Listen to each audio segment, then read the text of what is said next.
Theodore Simon. Pada tahun 1905 di Prancis sebagai Binet Simon Scale. Pada tahun 1916, tes ini direvisi oleh Lewis Terman dari Universitas Stanford dan dikenal sebagai Stanford Binet Intelligence Scale yang memperkenalkan konsep IQ. Dan berikut ada beberapa revisi utama. Yang pertama pada tahun 1919 yang dikembangkan oleh Lewis Terman yang berfokus pada populasi Amerika. Dan yang kedua pada tahun 1937 ada penyesuaian norma populasi yang lebih luas dengan pengembangan item test. Dan yang ketiga 1960 yang menyederhanakan perhitungan skor IQ dan memperkenalkan konsep deficient IQ. Dan yang keempat pada 1986 menekankan pengukuran multidimensi kecerdasan melibatkan faktor verbal dan nonverbal. Dan yang kelima pada tahun 2003 memperkenalkan model kecerdasan hierarkis yang mencakup 5 faktor utama, yaitu penalaran cair, pengetahuan, penalaran kuantitatif, prosesan visual spesial, dan memori kerja. Dan pada tes Stanford Binet ini memiliki beberapa teori utama. Yang pertama teori Binet-Simon, kecerdasan sebagai kemampuan untuk berpikir logis dan memecahkan masalah dengan konsep usia mental.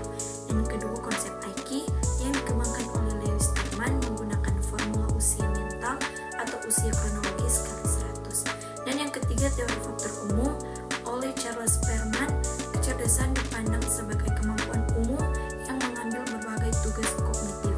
Dan yang keempat CHC, versi modern mengacu pada kecerdasan hierarkis dengan 5 faktor utama, penalaran cair, pengetahuan, penalaran kuantitatif, pemrosesan visual spesial, dan memori. Pada tes ini memiliki tujuan yaitu untuk mengukur tingkat kecerdasan individu dan membantu penilaian kemampuan kognitif dan mendukung diagnosa kebutuhan khusus.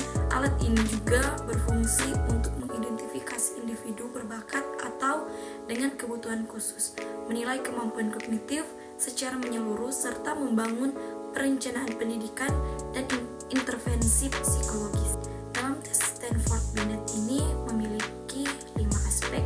Yang pertama, penalaran cair, yang dimana kemampuan memecahkan masalah baru tanpa pengalaman sebelumnya. Dan yang kedua, pengetahuan, di mana informasi dan keterampilan yang diperoleh dari pengalaman. Dan yang ketiga, penalaran kuantitatif, di mana kemampuan memahami dan bekerja dengan konsep angka. Dan yang keempat, pemrosesan visual spesial, yang dimana kemampuan memahami hubungan visual dan spesial. Dan yang kelima, memori kerja, yang dimana kemampuan ini menyimpan dan mengolah informasi, sementara kelima aspek ini mencakup kemampuan verbal dan nonverbal.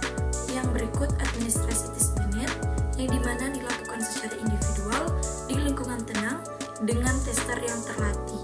Tes ini juga mencakup item verbal dan nonverbal yang dimulai dari tingkat sesuai usia peserta dan berlangsung pada 45-10 menit. Jawaban dinilai untuk mengetahui IQ serta profil kecerdasan berdasarkan 5 faktor utama.